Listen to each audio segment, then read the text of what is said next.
Everybody, I'm Josh from JNJtabletop. With me, as always, Jake, JNJake _. And today we have a very good friend. His name is Madth333, also known as Tommy. And this guy's honestly like incredible. We just met him recently, Yes. and he's already helped us a ton with some stuff, and he's got some fun projects going on. And we just wanted to do a little table talk and chat and just have some fun conversations so you guys could hear more about him and follow his projects. Yeah, absolutely. So Tommy, how where can people find you? I know you have at Madth333 there. That's your Twitter handle. But you have a lot more going on than just Twitter. So for sure. First, let me thank you guys both for giving me time on your platform and humoring me with some conversation. I very much appreciate you both already out, and I appreciate you very much this evening. But yeah, Madth333, that's the Twitter handle. If you are on Facebook, Madth Clyde or Madth Productions, it's the business page. Easiest way to find everything, madthproductions.com. It'll take you right to the website, which has access to Patreon link, my current Kickstarter. It's Madth World that's going on right now. Madthproductions.com is probably a single central hub. that's awesome. So we definitely met you through Twitter, and I honestly don't remember if I had just somehow seen you. I don't even remember exactly how it is, but the thing that drew me to at least interact with you a little more was just how talented of an artist you are with making digital maps for D&D and other tabletop role-playing games. It blows my mind how fast you are. I mean, I had asked you for. I was like, I think I need like 3 maps for this thing I'm working on, and like I was thinking, I just kind of went over a few different stuff, and then you were like, okay, yeah, I got it. I feel like it was within like an hour and a half or something like that. You had like an option for all 3. I was like, what? Like, I was like, oh my goodness. And they were great. They were fantastic. I can't talk about it yet, but you're going to see them. So hit the subscribe button because you're going to see them at some point. I'd like to say within a month, but I don't know exactly. And so I'm weird about remembering people that I feel like go out of their way to help support me or help prop me up. So I actually remember how I heard about J&J, how I heard about you guys. It was through an account, John and Ava. They had like they had a YouTube channel, and then they started doing some kind of like cosmic, metaphysical type stuff on another channel. Yep. And they were really cool people. Like they were kind of like, I don't know if they had been painting before, got out of it and got back in it. But this is before I was doing maps. It was when I was painting. And I was like, oh, cool. Some other people that are like on this journey with me too, like starting out getting painting stuff again. He was buying all this new painting stuff. I was still using brushes like this for little tiny detail pieces and stuff. So, I remember them, and they were always promoting JNJtabletop, your guys' shows, your guys' account. And so that's where I heard about you guys at first. And pretty much ever since then, you guys have been liking and retweeting. I've been liking, retweeting, and watching. And even though we haven't directly crossed paths until recently, I mean, we've been on a parallel track running the same race with each other this whole time. That's so awesome. See, I knew we liked you. I knew there was a reason. Yeah. We love John and Ava. Right? Yeah. They're good people. Yeah, he was one of the very first people that I felt like we made a connection with outside of the people we had already known when we started JNJtabletop. And he was our first table talk. Blue Dragon RPG. And I was like nervous to ask him. I was like, you think he'd say yes? And I'm like, I know. It was like, what part of your interactions with him would make you think he'd say no? But you still just get in your head, Oh my gosh, that just that got me in the feels. Blast from the past a little bit too, right? Kind of cool. But yeah, so then I think it was, I don't even know which one of you guys, but I remember I had said something on a post about, oh yeah, if y'all need maps, like just let me know or whatever. And then y'all hit me up later and you guys were like, hey, sorry about leaving you hanging. I was like, bro, I don't even know what you're talking about anymore. Like, oh, you just reminded me of that interaction. Okay. And then like we made a few maps back and forth and been rocking and rolling ever since, right? Yeah. and the speed thing is like seriously unreal. Like if you Yeah. guys follow our Sunday game on Rare Drop, we just ended in a cliffhanger, and the map for that battle that is about to happen was made by Tommy over here. And I think I sent him a message at like 8:30 in the morning.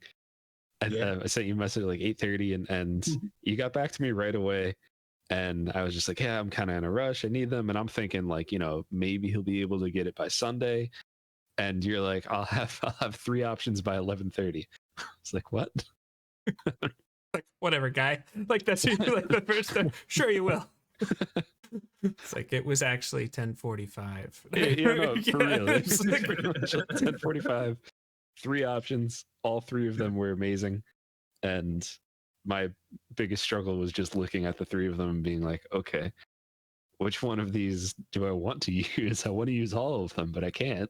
Like, Well, you can. They're all 3 yours. I mean, you can just use them at different. That's true. But no, I mean, like, so I always joke with people, be like, Michael Jordan wouldn't have been clutch if he'd have made more shots in the first quarter, right? Because then he wouldn't have had to make them at the last second. But you can also flip that. And yes, you can be clutch last second, but if you can also burn out to a big league quick, that's pretty clutch in my opinion too. So, sometimes I might wait till the last second on a project just to come through at the very end and make it look something real cool. But a lot of times I like to jump out to a fast start and be like, I said, bro, I got you. Here it is. yeah, I don't like to wait. I don't want my friends to wait. So that's how it works. I'm just thoroughly impressed with not only your talent, but your heart and your character from everything that I've seen. Like, I've seen like you're very active on Twitter, and sometimes I'm like, oh, okay, what's going on? Like, I feel like I just turned 40, and so I'm like, I feel like something clicked and like I became old, like or something. Like, just it just happens now. It just happened. But last year I wasn't old. But like sometimes when I'll see accounts that'll be like that, I'm just like, oh, okay, we'll see how sustainable that level of energy and all those kinds of things are, and it just didn't stop, and I was like, oh, that's really who Tommy is. Okay, cool. Like, I can get on board with that. Like, because sometimes like you could like turn yourself on and you can kind of go to a place for a little while, but like. Mm-hmm.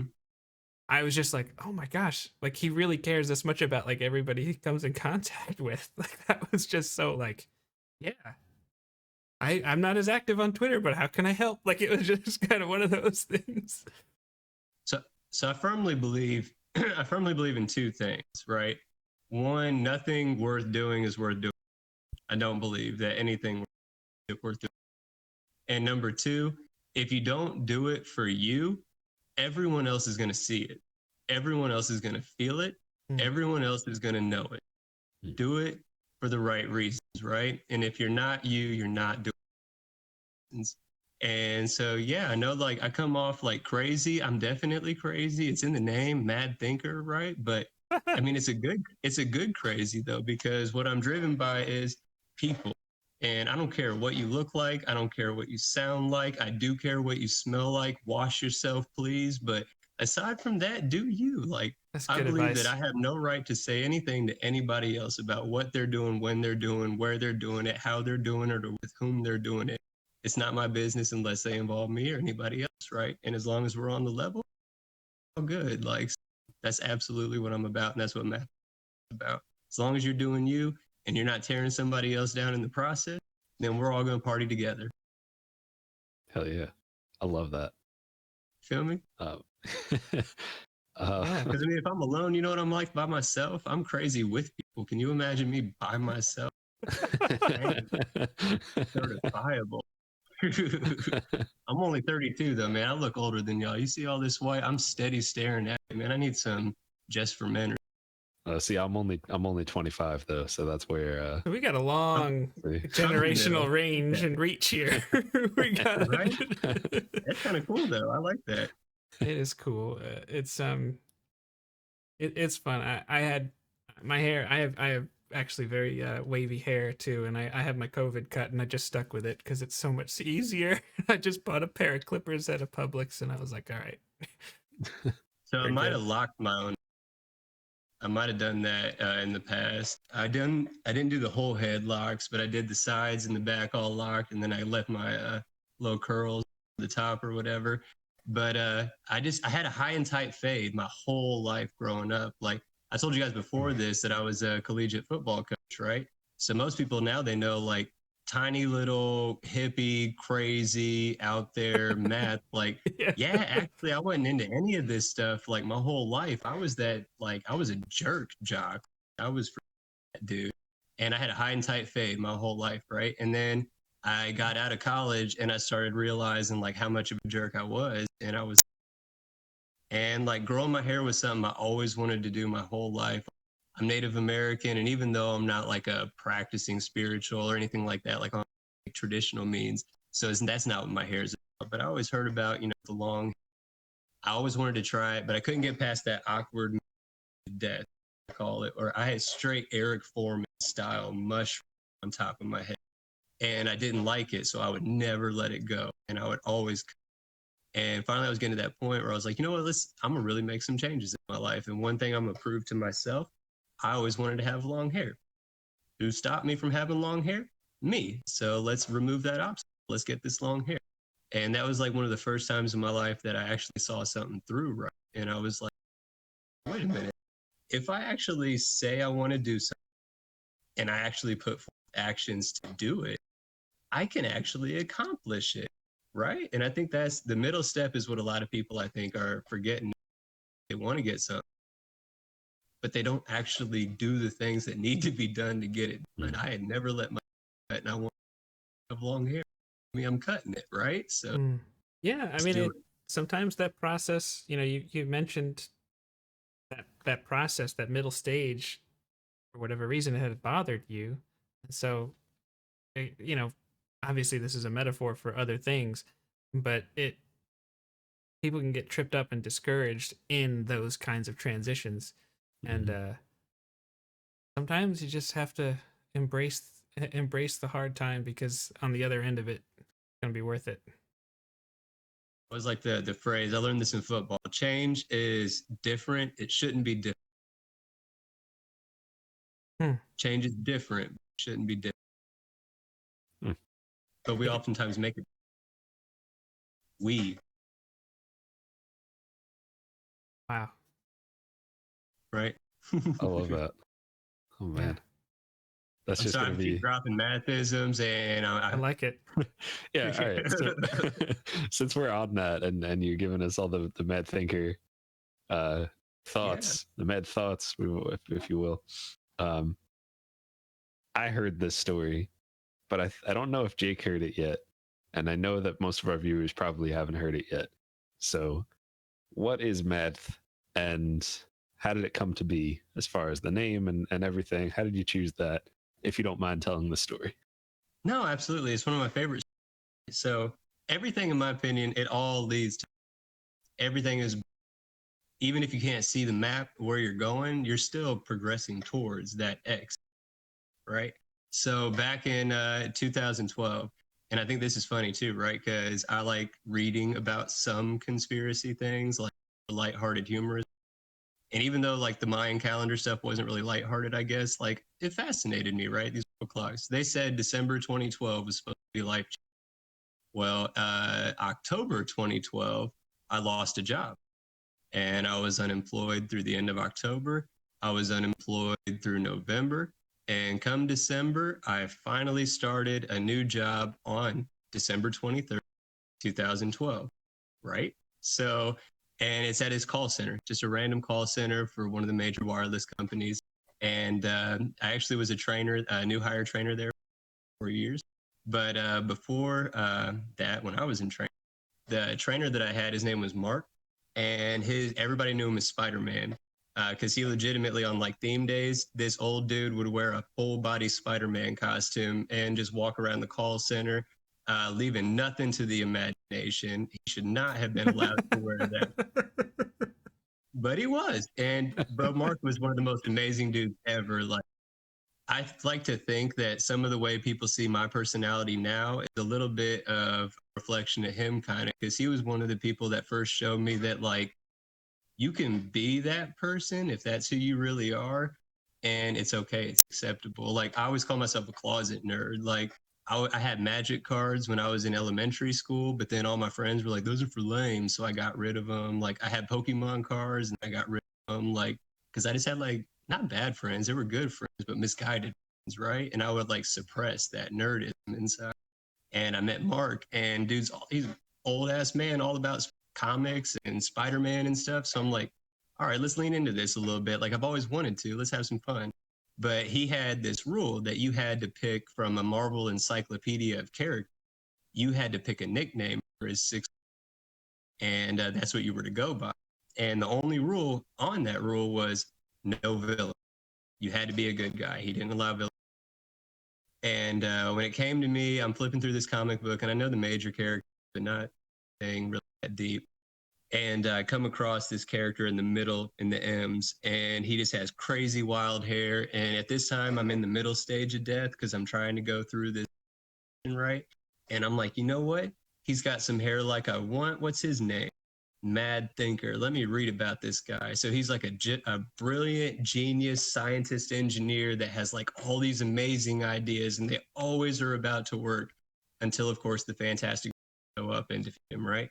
And I'm like, that's perfect. So I pick Mad Thinker. Mark tells me no.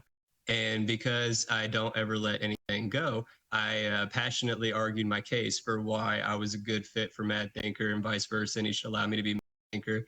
And so he was like, okay, I'll let you be. And long story short on that, I'm the only villain still to this day that he ever allowed to have a villain name through his training classes. I was actually promoted within like 6 weeks straight to becoming a trainer, and he trained me directly to become a trainer.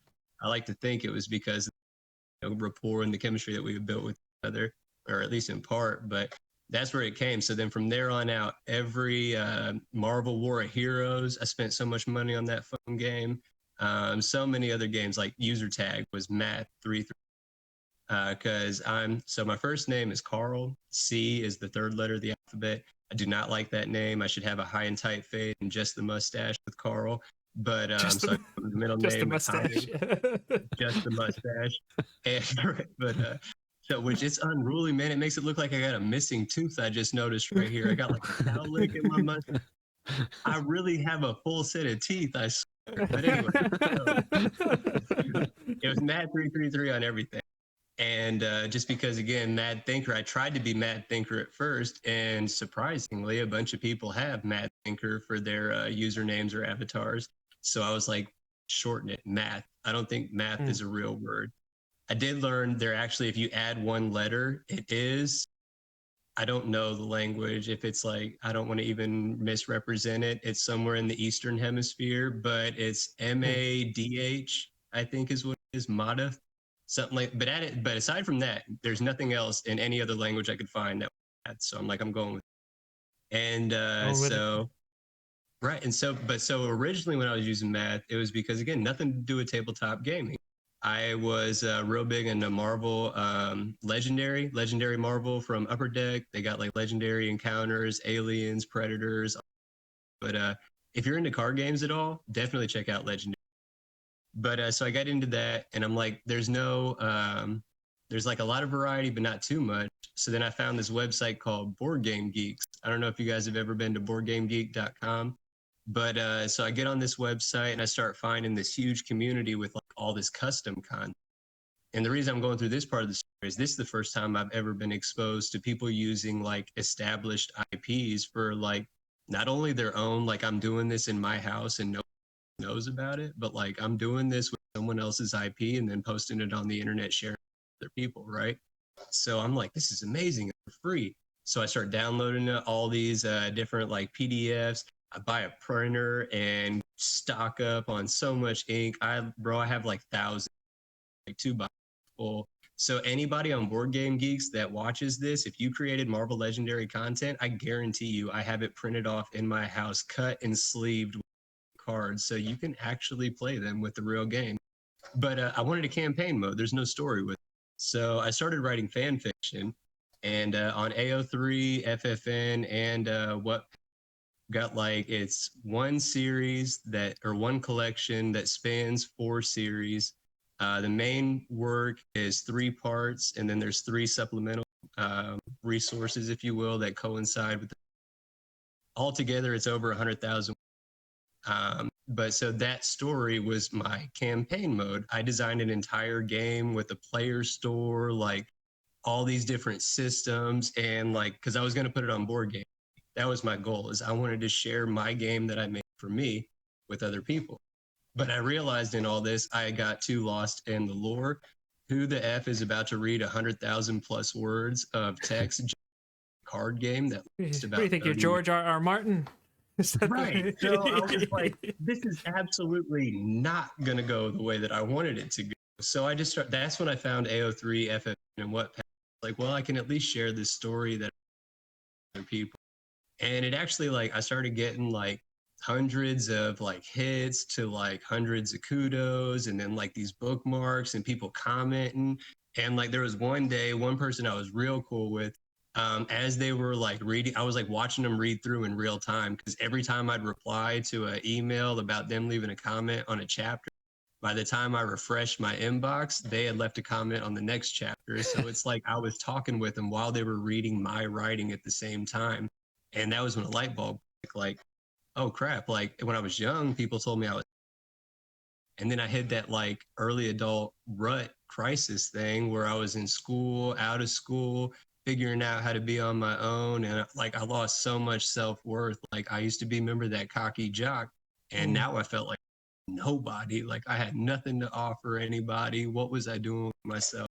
But then I started sharing these things, and I'm like, these people are kind of cool. So let me see how else I can network this, see if it'll help build more. And I go to Reddit, and I'm like, I've only ever heard bad things about Reddit. I don't really know about Reddit, but I'll start on like just some like fan fiction writing subs. And again, like when I say fan fiction, I always feel like I got to clarify, because it's got a bad stigma of just being like all raunchy and like hooking up with each other and stuff. Like, no, I write straight general, like we're shooting the bad guys, Hydra is going down. Like I'm not talking about any sort of racism or nothing like that. Like this is G-rated, except for the violence, having fun, super. And so I'm looking for that on Reddit, and I actually find some of that where like other people are like me too, and they're like writing just these badass stories that aren't really about being romantic or nothing. Which, not to knock on that, if that's your thing, that's cool. You know what I'm saying? I've done writer shares where I've read through them. I got no problem. It's just not my. It's called hentai and it's art. You know, it's not. You know what I'm saying? I will never knock another person for their thing. Do their thing. but you're trying to find your lane. You're trying to find your lane. Right. And so I start meeting these people. And the reason this part of the story is vital to where I'm at now is I get 2 friends on Reddit that are like really, really cool people.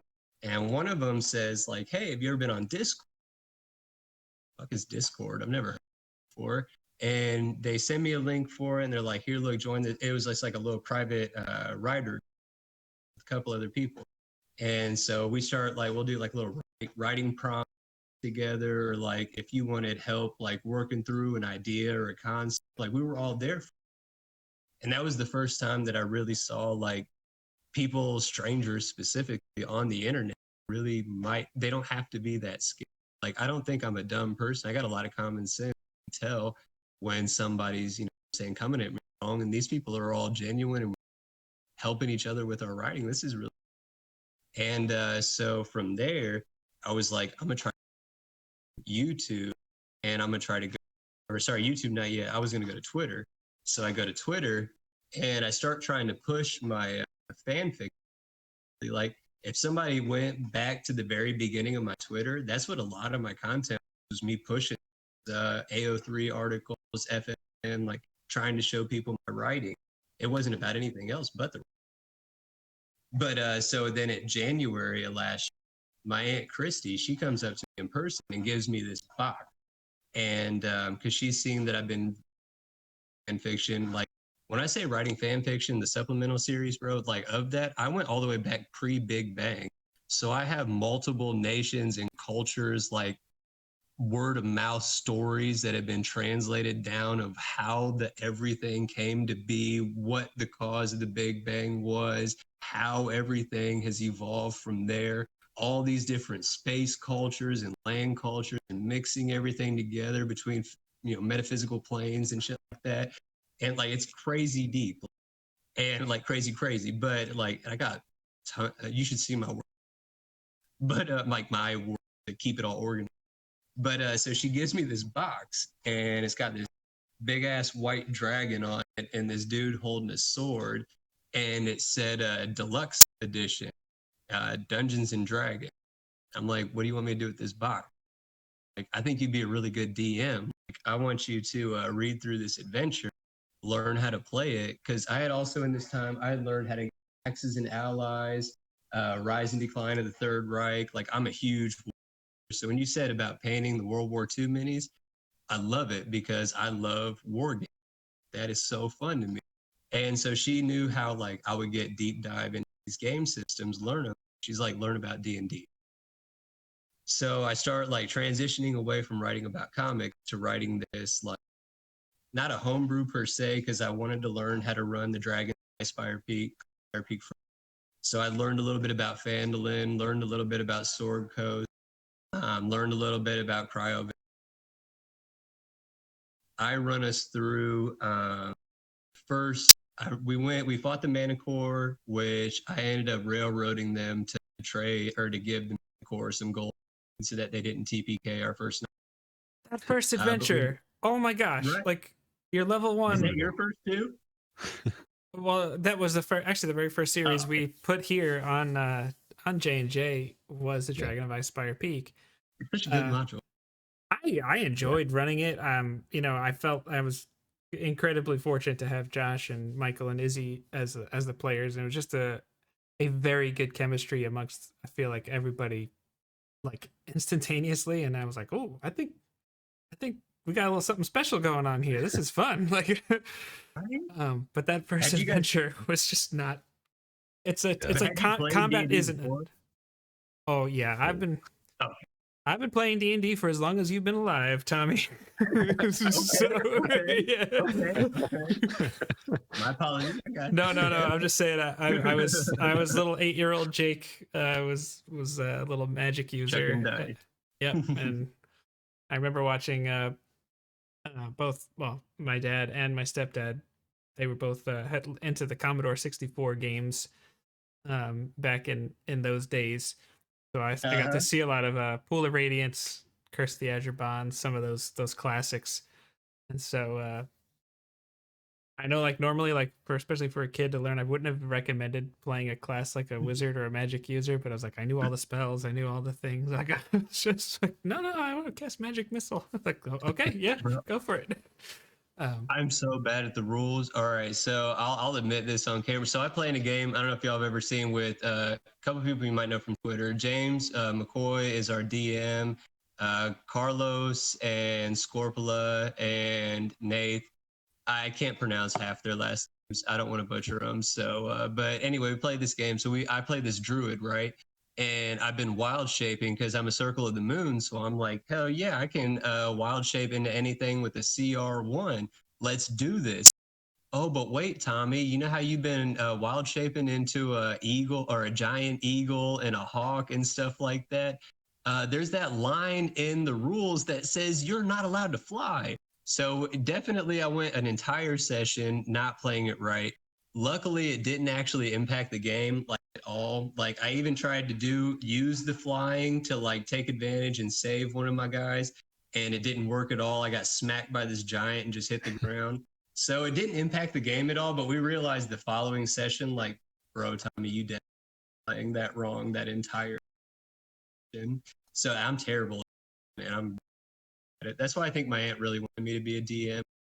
That sounds cool. Run with it. Yeah. Well, I've killed characters because I didn't get the rules right before, and there's video evidence of it. So, we all, I mean, the path of Dungeons and Dragons in terms of the rules has gone from very strict to, we love WebDM here, and a very often thing you'll hear there is you'll hear rulings, not rules, which is a lot of times, sometimes situation just doesn't fit in the neat box that the rule was designed for. So you just let's do this. That makes sense, you know. Yeah. And I think that's a good thing. especially for 5th edition, it's like it's not really about the mistakes that you're making. It's about how you're coming back from them and just whether you could roll with it or not. Because it's like I make mistakes constantly. Like people tell me I'm doing a great job DMing, and I'm like, yeah, well, I was using the AC as the hit points, and that's why you just destroyed. You know, But bro, that's what we were talking about earlier. You don't have to know everything for people to believe that you do, and that's why I love being. Yeah, it's true because, and that's a really good point, right? So your aunt thought you'd be a good DM for your creativity, right, and your ability to facilitate what's going on at the table. And Josh, I can speak from experience as someone who's been a player in Ancient Relics and Hokey Religions, and I very much know I can speak for the rest of the table, saying the same exact thing. Would I have done every single situation the same way? Probably not, but that's just because I'm me and you're you, and that's fine. And even if you do something I disagree with, I'm a big boy. I'll be fine. Like it's totally, you know what I mean? Like it's at the end of the day, it's a game, and we're trying to have some fun. And talk about an example of replayability for such an awesome game. You can play through the exact same scenario, flip flop rolls, and it's an entire. Oh I love it. Same adventure, right? So like the way you ran Dragon of Ice Spire Peak could have been different than the way I ran it. I had different players, different classes. You know, it's one of the most beautiful things about the game is none of them are the same. And were you saying that? Go ahead. No, that's all.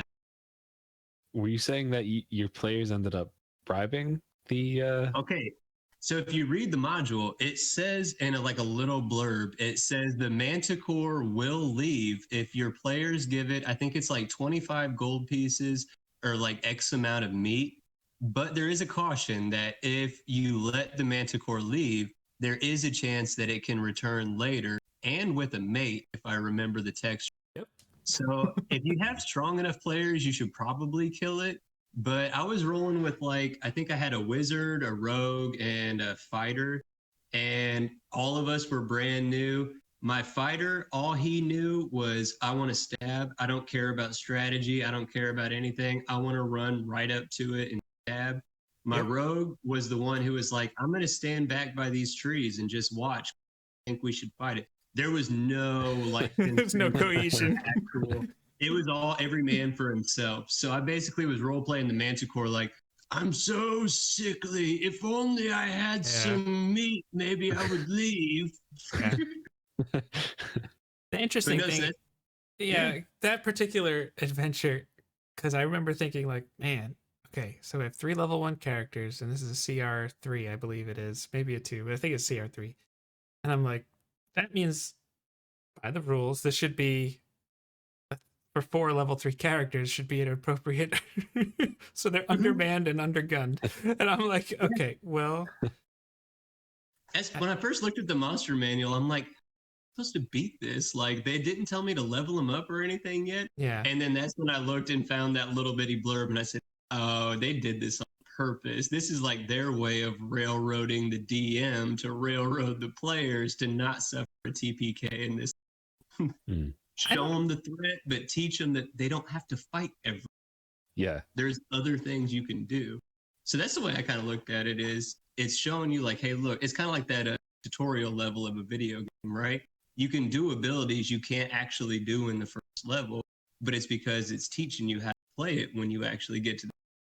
So kind of like reverse is it's showing you in those starting, like, look, you're going to face situations like this, but you don't necessarily need to react in the way that you're probably immediately going to think this is how. And that's what I love about this game too and that's what I love about the leniency of being a DM is I love rewarding when people can come up with some crazy idea. And my rule is if it's in an initiate round, you got 6 seconds. I don't care what you want to do. If you could physically do it in 6 seconds, I will more than likely. You'll probably have to roll to see what's going down, but let's roll with it. And I love it when people come up with something and I'm just thinking in my, like, I'm trying to keep a stone face or something at the table, but in my head I'm like, really smart. I should. I really like that. Like, and I love being able to. Like, you're right. I had that planned, and you called it. Great job. Oh yeah. It's interesting that you see it that as like them almost railroading the DM, because there were definitely a few things in that adventure that I would just as a critique for it say, like, I like to have a scenario in which a lot of solutions could exist. And so for that one, honestly, Josh, maybe you can help me here. I kind of don't remember. I remember you guys did fight it, but I don't remember if I nerfed the Manticore, and if so, how I did. You did not. You didn't nerf the Manticore, but I think we started at level 2 and not level 1. Yes, we did, and that was the exact reason why. Because it's like they just say you can pick any of these 3 starting quests, and that was the first one you chose. And I was like, okay, well, if they choose this one, I wanted to at least have a chance. In all honesty, that was smart because we only did 2 quests that first night. We did the Manticore first, Umbrage Hill or whatever it is, and then what's the one, Nomengard? Isn't that it? Where you go into, you find the 2 dwarfs inside the mountain, and then there's like the statue that's really a trap. You fight the ochre jellies, and then when you come out of the thing, there's you can get hit by some orcs or whatever. That's where I messed up. After they hit the ochre jellies and they were already low, I should have just recognized it and maybe let it be, or maybe not have my orcs be so angry towards them. But they picked up the like the skeletons' weapons, which I had like made up the story that they were the remains from these orcs in this great war. So when they see their like dead ancestors' weapons in these strangers' hands, I mean, how could they not get? And I definitely did kill. I only killed one. Which one? Oh, and it was the rogue, actually, the one who didn't want to fight the Manticore. That's the one who ended up going. To be fair, I love her, but she hasn't played in our game since then. But that was also literally like in February, and the end of the next month when we were gonna play our once a month game. Obviously, the whole world. Yeah. So we haven't gotten in person since then. Only games I've played have been. I've been the only American that I've ever actually played D&D with, like on the phone stuff. Like, yeah, I played in 2 different games now. One was actually Mutants and Master was the system. Nice. Yeah, that was super fun. I've never played that, but I want to. It looks so exciting. Bro, it's so easy. It's so well. Okay, so as a PC, it's easy, and James is a phenomenal DM, so he probably did the majority of heavy lifting, like mechanic wise. Like, and he was telling me about the tiers and stuff, and it was overwhelming for me over the phone to try and. But as a player, phenomenal, super easy to read the player sheets, like a lot of really cool abilities, like, and it was just how cool is it to play super? Yeah, really cool, super cool. Right? I see what you did there, and I like it. Hey. No, yeah, that would be a really good way to do it, though, because I feel like with mutants, you could probably, there's probably like a table, I would just guess, of different abilities that you could maybe have or try to work together, and it's not like over the top where you're like Superman and you're just like, well, I just win because I'm Superman. So our party was it was me, Carlos, and then if you guys have seen the account, Geek Curio, Andy. I've been on his program a couple times. He's interviewed me twice, but Andy's an awesome Andy. But so Carlos and I were both humans. Carlos was a human. He was basically Bruce Wayne and Tony Stark combined with a Predator suit. So that was his character. Mine was basically an android. Like, I had so many modifications from the government group that I was basically like, I was a female cyborg with pink hair. And then her name was Chroma. But I had a companion that was a raptor. Yeah. So I was a cyborg with a. And then Andy, he was the only actual mutant. And he could like float, and he could do stuff like Songbird kind of with voice, and his character had tons of money because he was basically immortal. Yeah, so it was super fun. We didn't really have any actual, like, we had one mutant, and she was the diva. She didn't really get involved in combat too. Like, when I say diva, I don't mean derogatory. Like, she literally purposely wore like high heels, press and always. That And, could be a very fun character to play. Yeah. I would say it was legitimately like she was the elitist type social. It was a fun game though. It sounds like it. Oh yeah. Yeah, that sounds awesome. Our current game's super fun too, but it's actually in D&D. So it's the only one. It's the only time I've ever been a PC in a D&D is on the current online game. How do you like being on the other side of the DM screen? As a PC, in all honesty, like it's fun. It's a lot of fun. It depends on, I think, kind of like the games, because I've seen some people like your guys' games. I would love your guys' games, but I've seen some that are like more into like full on role play. Like if I talk out of character or something, that's or something like that. I don't like the real strict setup, but like, when it's real cool vibes, good people, like being a PC is great because as a DM, you're the game. Like you're not the game, but you're the game. If you're playing video game, they're the ones holding the sticks. You're the one that's everything else that they're doing with. As the PC, though, again, you're just holding the sticks. That's back in the day. We're just running through Ocarina of Time, having fun. I'll be getting out there, though, sometimes. I'll be looking too much into it. So I'll be like, you see that over there? The fact that there's nothing over there means. Oh yeah, there's so many good player memes out there for yeah, like you see a child, you're walking down the street, just carrying a basket, like insight check. It's like what's in that basket? Sleight of hand. I'm gonna take the basket from her. Like replace it with a turtle. They succeed. It's like it's a loaf of bread. It's like it's like nothing. Yeah, like that's me. That's me for sure. I'm a bad chronic. It's just the. As a DM though, you're obligated as a DM to just at least poke that a little bit, just a little bit. Like you need to realize that you're just being paranoid.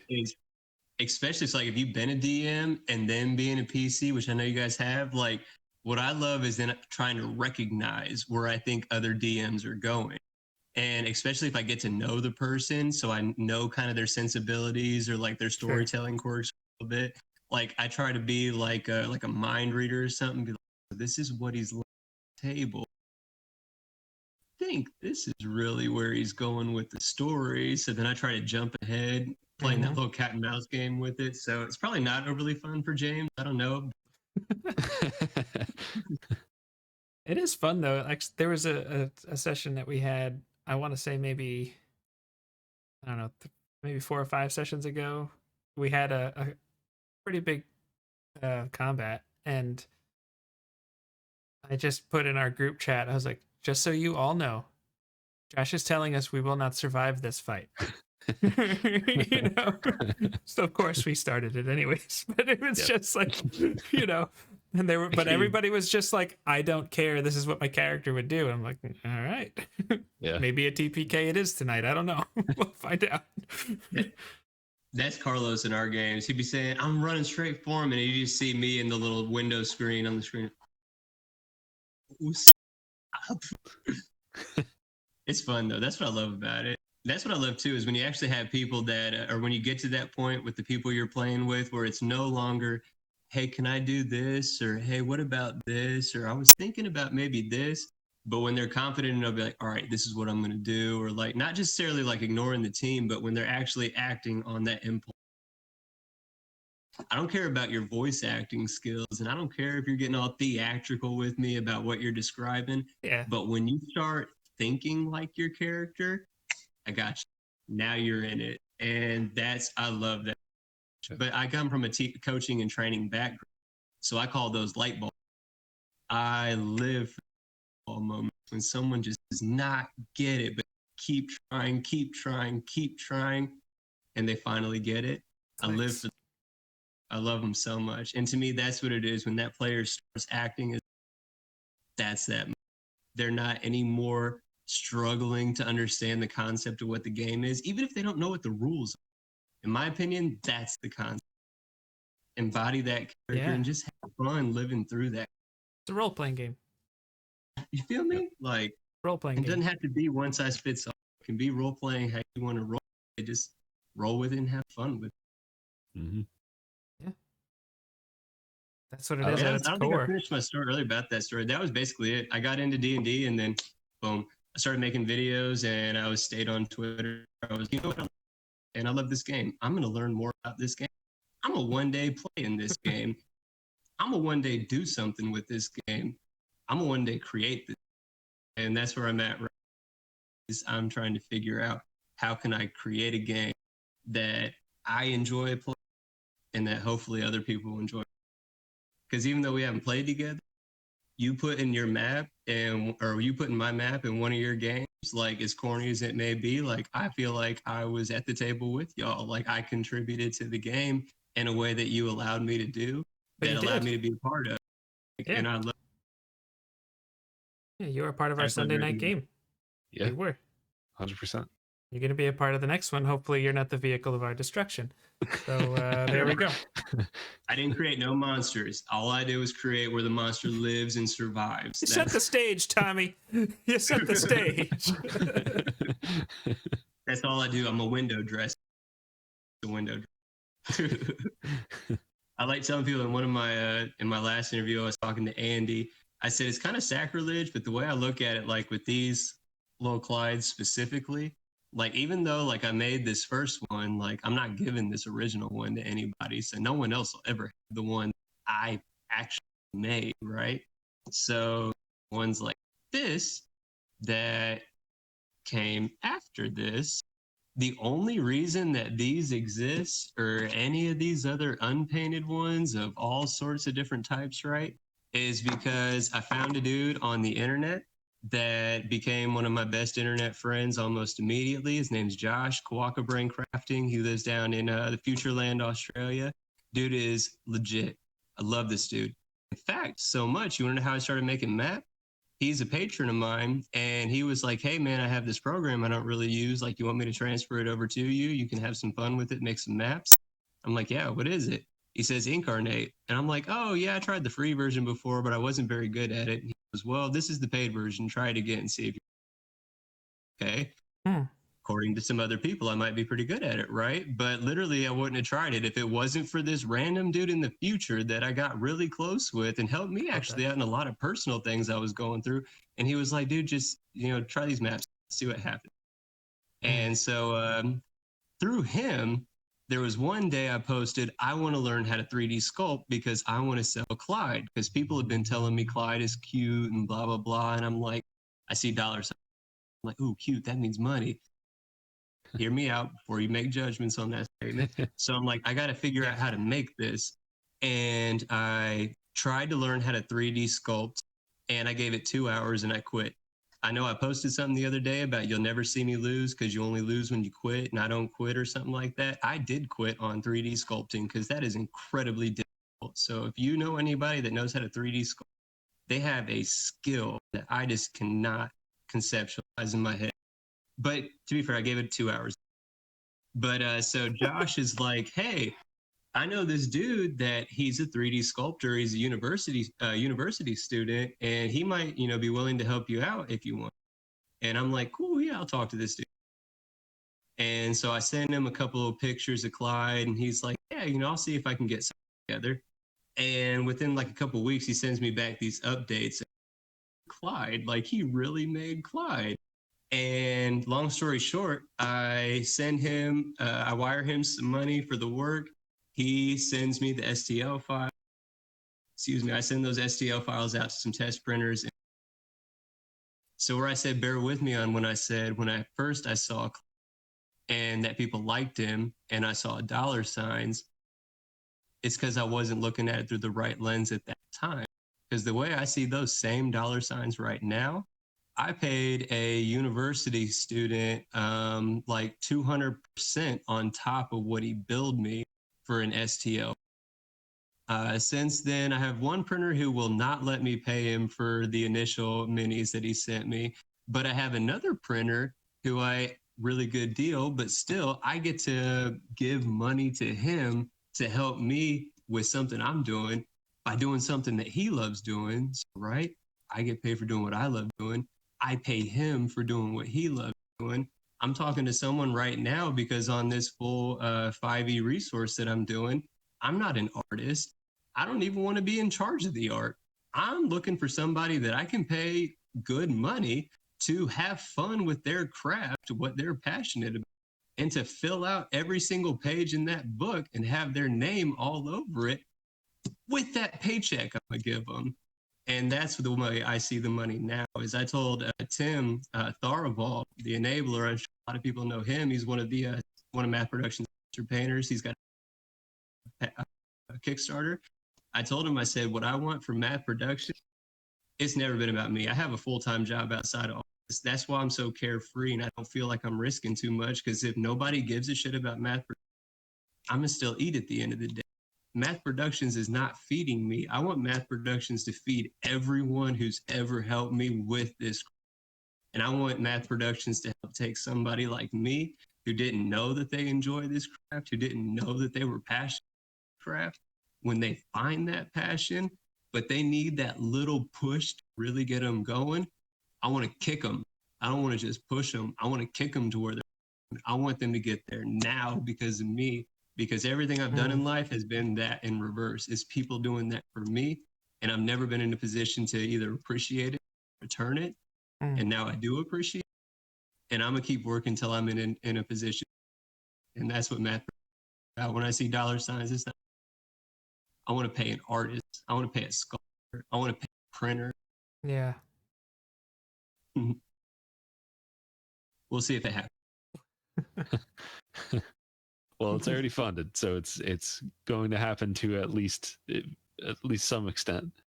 I'm incredibly grateful and blown away by that first 72 to 96 hours. That was crazy.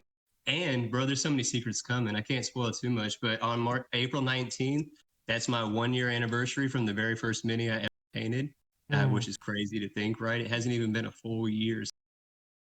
But awesome. April 19th, I'm going to release the actual full resource. I sent that to a lot of people. I think I'm at the point where with minimal art, point where I'm ready to present it. And then hopefully down the line, I'll be able to reintroduce it as a version. Once I am talking to somebody right now, we just haven't finalized terms. So we'll see how that goes.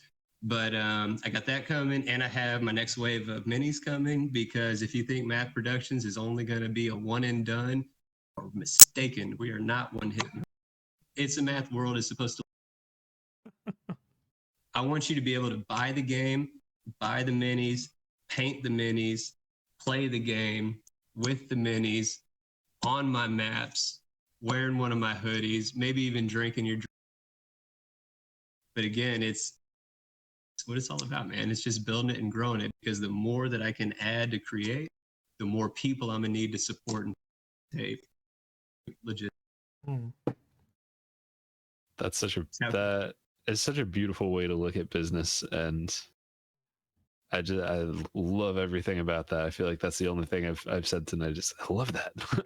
but like, it's true. It's why it's why I wanted to, why actually, Josh, you were like, let's do let's bring Tommy on, and I was like, yeah, let's do that, just because I feel like there's a lot of content out there and a lot of very talented creators, for sure.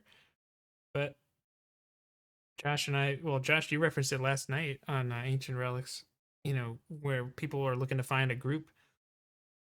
Just want to find that genuine connection with somebody, like when you hear what the kinds of things that they're doing, that you hear, and you can see, it's both that you can hear and see the kinds of people that they are, that's the kind of person I like to support.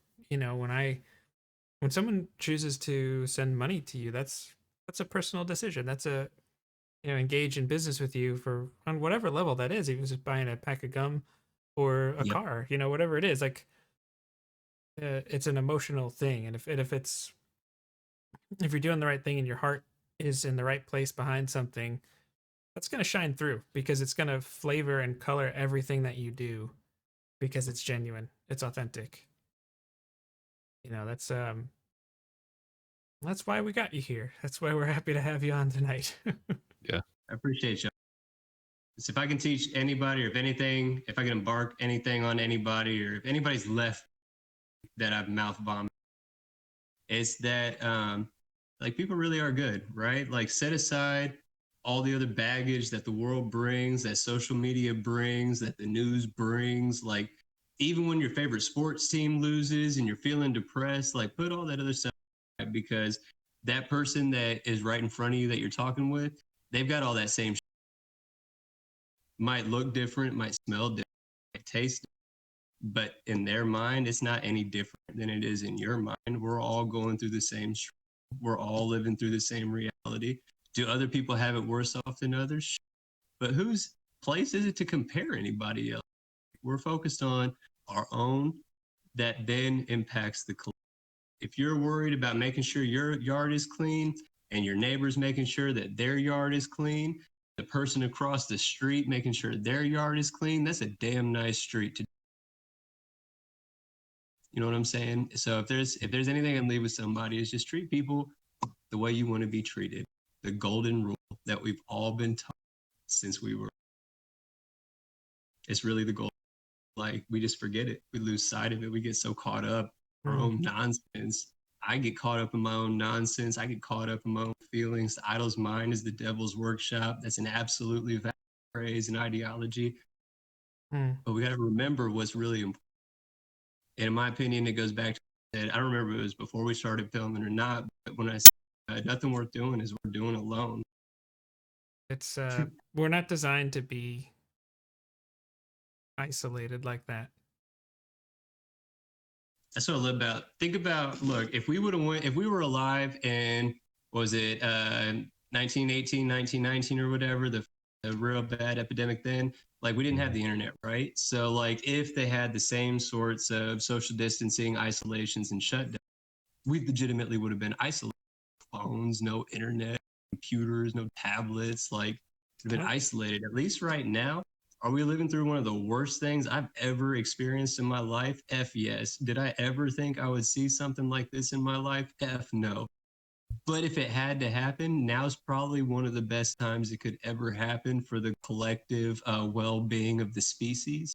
Have we lost 500 million people? Yes. Is that good for the species? No. But it could be a lot worse too. Right? And that's not to diminish or downplay or demean. I just mean with the resources and the things that we have available to us, you start feeling negative. You don't have anybody else in your life, there's phone numbers you can call, right? Mm-hmm. Like you don't have any way to call somebody, you can get on a computer and you can type it. Yeah. Not everybody has access to things, but to me, like I always just try to find a reason to be curious. So if there was ever a time to have bad things happen, because like you were saying, we are not built physically, like chemically to be isolated. Now is probably one of the better times it could happen. Yeah, even with so much bad and so much negative things happening around, there's still so much to be grateful for. And like what you just said too, like the fact that we could get on a call like this, talk about exciting things going on. And when you have some time, you know, when you have some time alone and that you're not like going out as much, like you're able to hone in on this craft and start this amazing thing that you have going on. Yeah, I mean, J&J has, I mean, it's been something Josh and I have talked about for a long time, but like all online, like the entire thing. We just hop in a Discord call. I mean, I'm from Long Island, New York, but I live in South Carolina now. And in so many ways, I still feel like you want to make a video? Cool. You know, let's see you in a few minutes. You know, it's like, it's I was saying, so then where are you at then, Josh? So Jake, you're in South Carolina? Long Island, New York. Okay. And then I'm the middle of the cornfields, Indiana. Okay. I've been to the East Coast, but I've only ever been Southeast. I've never been up to New York. Biggest city I've seen. Chicago is, that's, I mean, for the immediate feel for where you are, because I've been to Chicago once. But like if you get out and walk down a Chicago street, like you'll get a very similar vibe. Like it's just bigger. It's still, well, yeah. I mean, it's still New York, but it is what it is. What's great that I've learned about these D&D games with all these people over in Europe. So like how we're talking about New York and South Carolina and Indiana. So for me to get to Josh, you're talking like 12, 13 hours. For me to get to Jake, you're talking like 8 to 10 hours, depending on where you're at in South or how close you Be are. closer. I'm at And the whenever corner. okay, so Yeah. see, there you go. But then over in Europe, right, they're talking about I live in country X, I live in country Y. Oh, it's only an hour drive. What? Yes. If I drive an hour, I'm in the same state. Like Yeah. I can't get out of state anywhere with an hour. Yeah, it's Yeah. great when you talk to someone outside of the US and they're like, "Oh, yeah, Los Angeles, that's not far from Chicago, is it?" It's like, yeah, yeah. define far, I guess, you know. Right. But that's what I love about the internet too, right? And that's what's funny. If you remember the beginning of my story, and I've said it repeatedly to people all over the internet, I did not trust anybody on the internet. Period. I didn't trust. And now, like, the only way I meet people and interact with people and do business with people is through the. It's funny how in less than 12 months, I could go from I have no social media, I don't care social media, to less than 12 months later, like, this is fun. Like, I like these people. There's some stupid, cool people that I would have failed myself and never allowed myself to meet them 12 months ago. Because again, all this happened because I had to stay at home and I had to find something to not go crazy. Again, silver linings, right? Like, there's always, so one of my favorite phrases is order always follows chaos. You know, a lot of that's in a lot of religious text, that's in metaphysical ideologies, like chaos always follows or always. And right now we're in the chaos.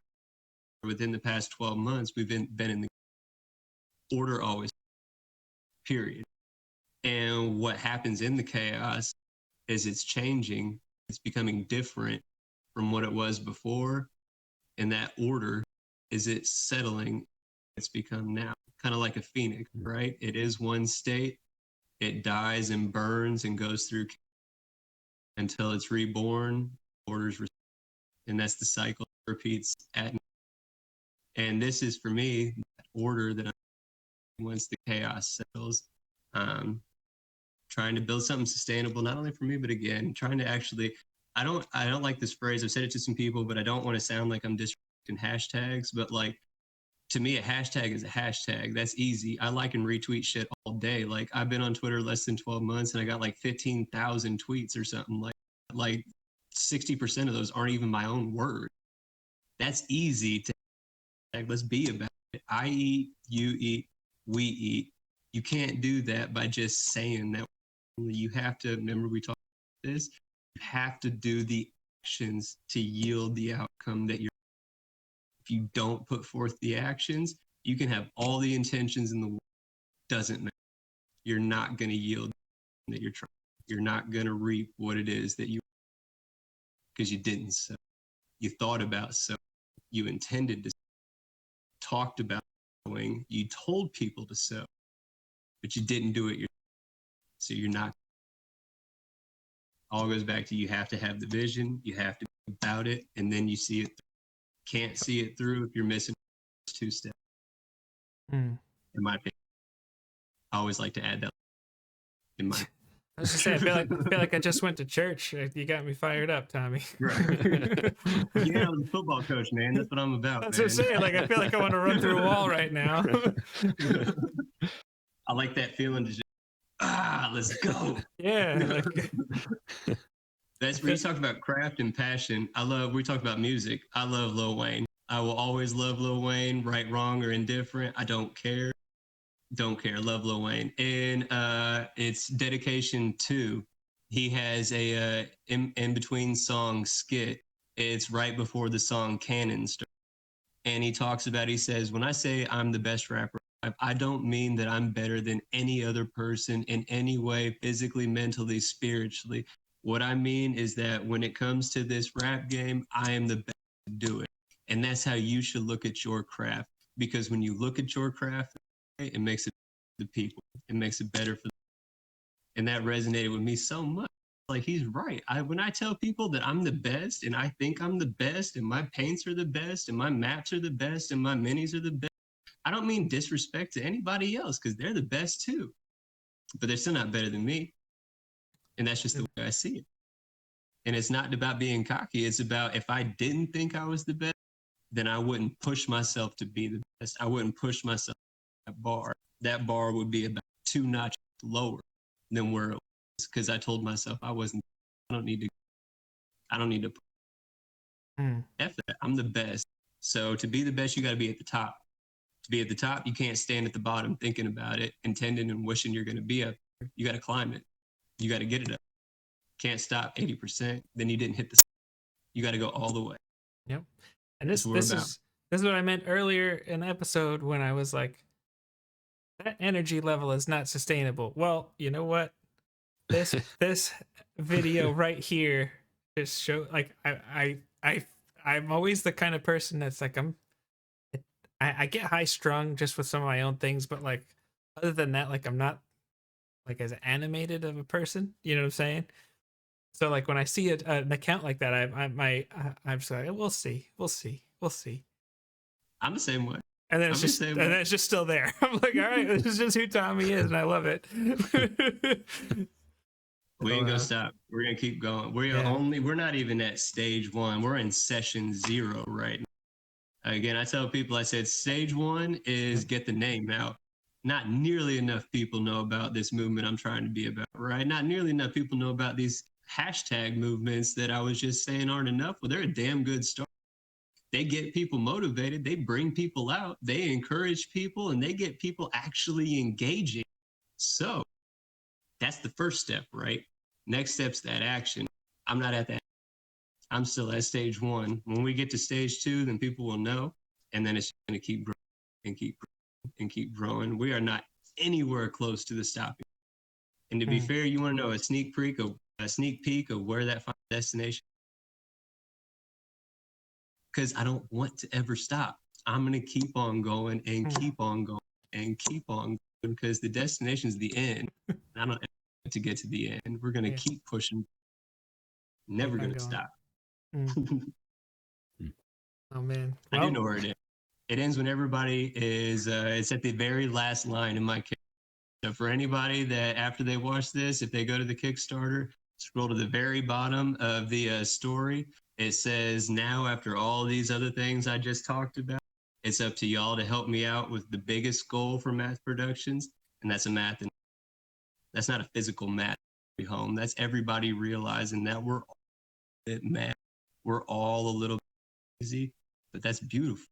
If you follow those instincts and you follow that passion and you let your weird creative run, you can make some cool shit. And that's what and a math.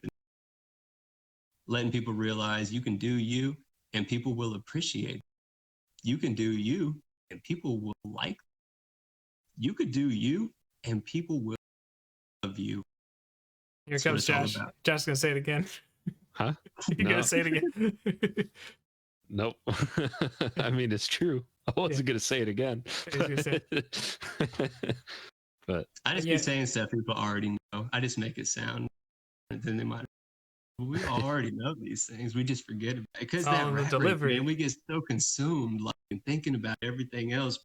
We all know deep down, like without the next, the person before would have been nothing, like right? Because if it stops at you and there's no legacy after, then it stops with you and there's no legacy after.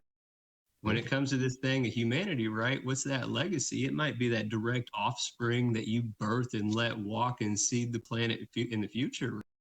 But it can be about more. Your legacy can be about, and not even in the traditional capitalist sense.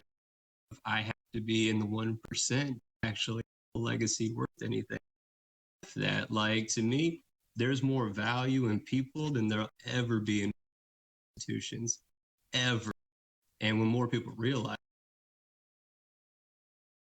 if it's more about the people to me than about money, then how do you get the people? By showing them that 1, you're a real person, that 2, you their time is a real person, and that 3, they are a real person. They're not a number. I don't see people as numbers. I've been looked at as a number. You felt like you've been looked at as a number, and I hate that. And I will never do that to anybody else unless they treat me with. That's the only way you'll see angry men. I give everybody respect off. I hate that phrase, respect is earned or whatever. No, respect is given until disrespect is received. And once disrespect is received, that's when I like to joke and say, I get a little bit upset. The only way that ever happens is when people are. Well, I think I could speak for both of us by saying we've thoroughly enjoyed having you here today. Tommy, is there anything else that we're gonna have all your links, any links that you want to have, like to Madth Productions, your Kickstarter, your Twitter? We're gonna put that in the description below. So make sure you follow. Yep, the Patreon. That's right. Make sure you're checking out everything that that Madth is doing, because I mean, seriously, what you see is what you get here. He is for you and your games, and he wants to help just like you said, bring them to life for everybody. I think that pretty much sums it up. I'm just going to ask you this just because I love all the conversation that we had here, but I'm not sure if we ever specifically said, what are you offering on the Kickstarter? We're just talking about life in general, man. No, so on the Kickstarter, it's basically split into 3 categories. Clyde, the Dice Guardian, you can get physical unpainted miniatures for $20 a pop plus shipping. If you have a 3D printer, I really encourage you. $6 for the STL. There is a disclaimer: you're not allowed to use it for commercial purposes, but print you as many Dice Guardians as you want. Print you a giant Dice Guardian if you want. So you can get the STL files, the printed minis. You can also get battle maps. We did just end this morning the first weekend, $15. It was only $15 for all of my maps. There's currently 130 available. By the time the Kickstarter ends, probably like 150 to 170. I mean, you guys know I make like 3-4 maps a day normally. I did 4 maps today, but I gave them to one person specifically. I told them I was going to put them on the website and that they could download them for the Kickstarter as their DM with. And I was like, bro, they're just yours. Like, I'm not even going to put them on there. Like, I'm fine. Like, so I have the maps. There is going to be a second weekend battle map special. Probably going to be like $22, right around in there, $22. A little bit more expensive than the first weekend deal, but definitely still a huge. And then lastly, I want to promo my painters. Goblins of Mordor, Goblin King, Michael Mordor, and Thorvald the Enabler, the Father of Dragons, Tim. They're both fairly well-known, phenomenal painters. I love them both dearly. They brought me into this hobby and really kind of pushed me to succeed. And now I get to say that they're my sponsor painters. And you can get a Dice Guardian Clyde commission painted by one of those 2 phenomenal commission painters to you. So that's kind of the main things involved. There is still, I think, a little over 10 free copies of the 5e Welcome to Mordice Resource and Adventure Guide. They're going free to the first. And on April 19th, where I spoiled some of the stuff coming, that will be made. So you can get the game, you can get the minis, you can get commission painted minis, and you can get STL files. Play the entire. It's a intro. So there's there's a ton of stuff that your Kickstarter has to offer, and honestly, without the discount, it's still unbelievable. Like, I just, it's incredible. If you play games online, you should be, even if you watch this whole video and you're like, I don't care about any of these 3 people. Well, first off, I don't know why you sat with us for an hour, but if you watch this whole video, you're not That's interested. It is absolutely worth it just for those maps, because that's just unbelievable and unheard of to have such quality maps. Yeah. At that price. Particularly if you're making content too, because like you're always trying to find resources you can use and not like get a DMCA or Mm-hmm. a strike of some kind. All the things that like anytime I work with someone, I'm like, okay, it's okay. I can use this map. I can use this, whatever it is. Yeah. I would say to throw out there, anybody who does any sort of online gaming or what, if you want maps, you can commission individual maps. It'll only be yours. It will not have Madth Productions name anywhere in one of the corners or whatever. I don't do that on the commissions.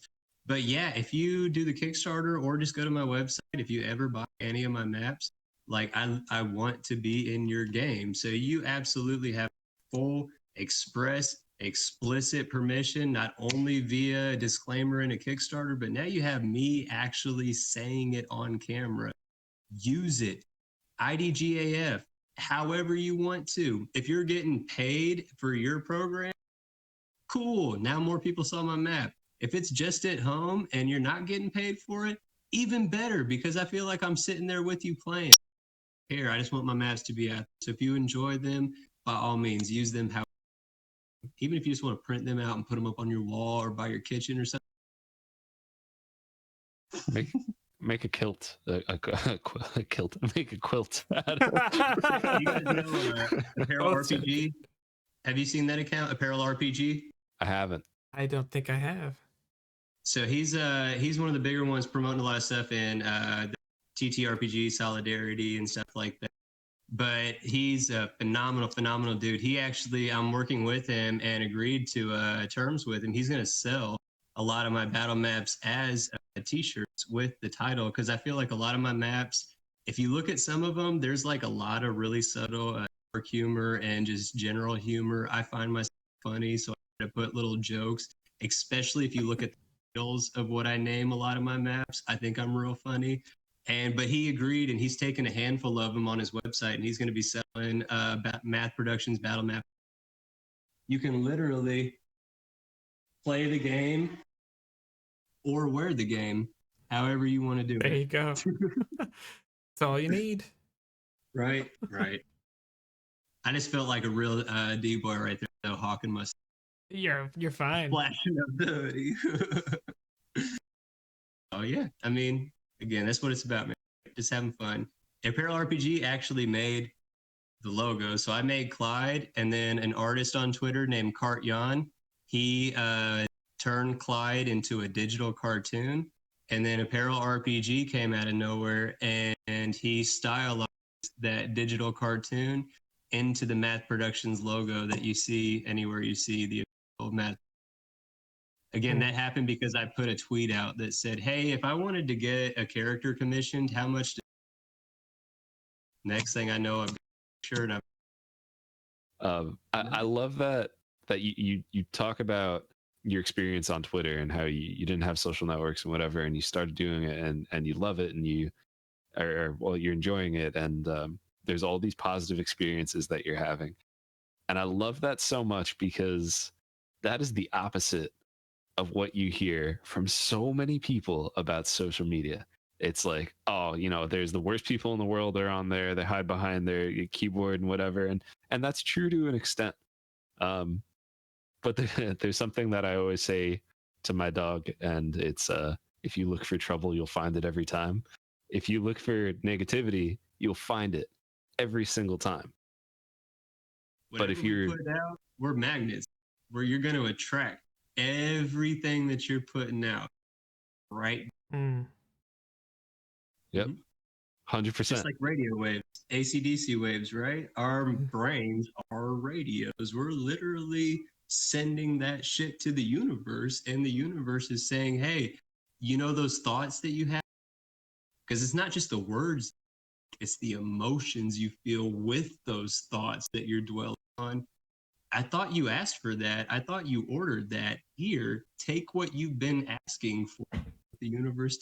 To be fair, though, I just always don't talk about some of the bad, too. I've lost $20, but I lost $20 to an artist on Twitter for an animation that I never got. I mean, some stuff happens. It hasn't all been peaches and roses or peaches and cream, whatever, but it's about where we dwell and we focus. Like, I appreciate when people get on Twitter and they talk about personal struggles that they're going through. Like, I appreciate that. It's cool. You probably won't see me do that a lot just because I'm more reserved. I don't really like talking about like that, but like, that's cool. But when you see people that are intentionally stirring the, and then those keyboard warriors are in the comments, to put them in their place, wasted.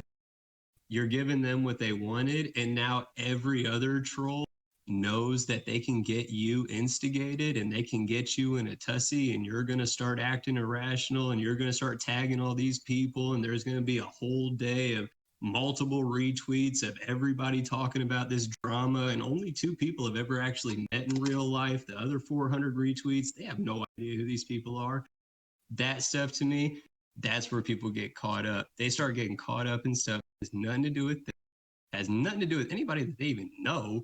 And don't feed the trolls. If you try to stop a troll, even if you stop that one, there's 4 other trolls that just saw you, and now they know what your attack strategy is, and they're going to come at you harder. I try to stay. Yep.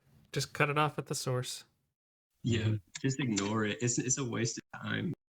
I got enough bad stuff going on in the world that I can dwell about, right? Like, everything else in the world going on, I could dwell about, right? But like, yeah, Twitter, that to me, that's my escape, man. I don't want to hear none of that drama. I want to see some cool art. I want to see some cool creativity. I want to meet some cool people that, where you guys are talking about my passion. Like, why do you think I click with y'all so well? Because I see y'all's passion. Like, if you notice all the people that I've name dropped in the Kickstarter, the people that I've name dropped, it's because they're people that are passionate about what they're doing. Remember what we talked about? When you're passionate about what you're doing, it makes it. Yeah. And like we talked about, if you only are really doing it for you and you're not doing it for the right reasons, everybody else will see it. Everybody else is going to know it. Everybody else is going to call you out. They'll feel right? it. Like, even if they don't understand, even if they can't wrap their head around it, they feel it. Mm-hmm. Like, I don't know why, I just don't like that guy or whatever. Like, it's just, me? It comes through. Mm-hmm. Yeah. That's why I just laugh. Because I know there's people that don't like me. I mean, not everybody's gonna like you. There's some people I know that think I'm annoying, I'm cocky, they think I'm this, that, and the other. I don't care. I'm still, because I know deep down, I don't think I'm better than anything or anybody or anything. I think we're all in the same pool together. Because where I don't think I'm better, also I don't think I'm better either. So I'm not going to treat them like they're better, just like I know they're not going to treat me better. That's the way it should be. We should be treating each other equal, because we're both equal. There's no superior, subordinate, nothing like that. I'm the same. And when we approach each other and treat each other that same way, A1, when you don't approach somebody on that same level, they know right away. At least I feel. No, it comes through. It comes 100%. Through. Mm-hmm. Absolutely. So what do you think, Josh? You got anything else? I think that is a perfect note to end on. Yeah. So everyone, please follow our friend Tommy here.